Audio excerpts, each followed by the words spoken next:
দেশি কবুতর পালন করে কিভাবে টাকা আয় করা যায় সে বিষয়টা আপনাদের সঙ্গে আলোচনা করব।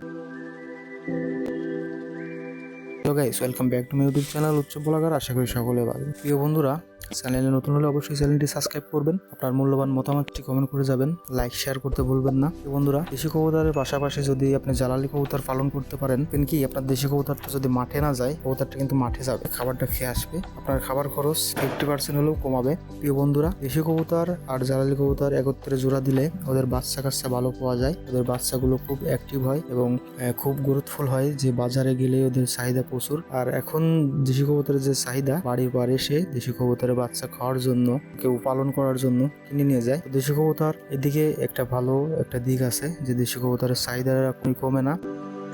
আপনারা যারা দেশি কবুতর পালন করতে চাচ্ছেন তারা বাজার থেকে সংগ্রহ করতে পারেন। আমার হিসেবে বাজার থেকে সংগ্রহ না করে যে কোনো ফার্ম থেকে বা যে কোনো চীনা পরিচিত কোনো ভাইয়ের থেকে কালেক্ট করতে পারেন। এই ক্ষেত্রে হবে কি, আপনি সঠিক এক জোড়া কবুতর পাবেন, তাহলে খুব সহজে আপনার কবুতর গুলো বাড়াইতে পারবেন। এবং ভালো যদি আপনি চান যে আমি বাণিজ্যিকভাবে শুরু করব, তাহলে বাণিজ্যিকের দিকে নিয়ে যেতে পারবেন। দেশি কবুতর আপনার 12 মাসে প্রায় 10 থেকে 8 জোড়া বাচ্চা দিয়ে থাকে। কিছু কিছু বছরে 12 জোড়া বাচ্চাও দিয়ে থাকে। ওদের খাবারের উপর ডিপেন্ড করে, যত্নের উপর ডিপেন্ড করে দেশি কবুতর থেকে ভালো একটা বাচ্চা পাওয়া যায়। দেশি কবুতর এই দিক থেকে ভালো একটাই আছে, আপনি যদি সঠিকভাবে ওদের যত্ন নেন, ওরা আপনাকে 12 মাসে 12 জোড়া বাচ্চা দিতে সক্ষম। দেশি কবুতর পাশাপাশি 12 মাসে 12 জোড়া বাচ্চা পেতে চাইলে অবশ্যই আপনাকে তাকে এক্সট্রা ভাবে যত্ন নিতে হবে এবং জিঙ্ক আছে, পানির সঙ্গে জিঙ্ক টিঙ্ক খাওয়াইতে হবে, সুষম খাবার দিতে হবে। গম আছে, রায় আছে, সরিষা, তারপর আছে ধান, এগুলো ওদের জন্য খুবই ভালো একটা খাবার।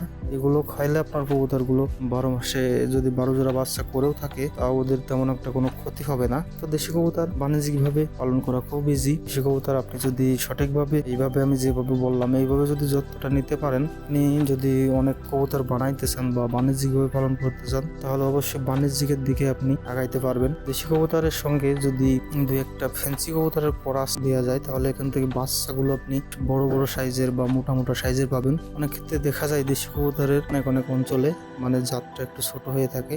তবে এর সঙ্গে যদি ছোটার ক্রস করানো যায়, যেমন ফিরাজে আছে, রেসার আছে, ওমা আছে, এগুলোর যদি ক্রস করানো যায়, তো এখান থেকে বড় সাইজের কবুতর বাচ্চা পাওয়া যায় বা কবুতর গুলো বড় বড় জাতের পাওয়া যায়। তাহলে হয় কি, ওরা বড় বড় বাচ্চা করতে সক্ষম হয়। প্রিয় বন্ধুরা, অনেক কথাই বলে ফেললাম, ভুল ত্রুটি হয়ে থাকে অবশ্যই ক্ষমা সুন্দর দৃষ্টি দেখবেন। আপনাদের কিছু জানার থাকলে অবশ্যই কমেন্ট করতে ভুলবেন না।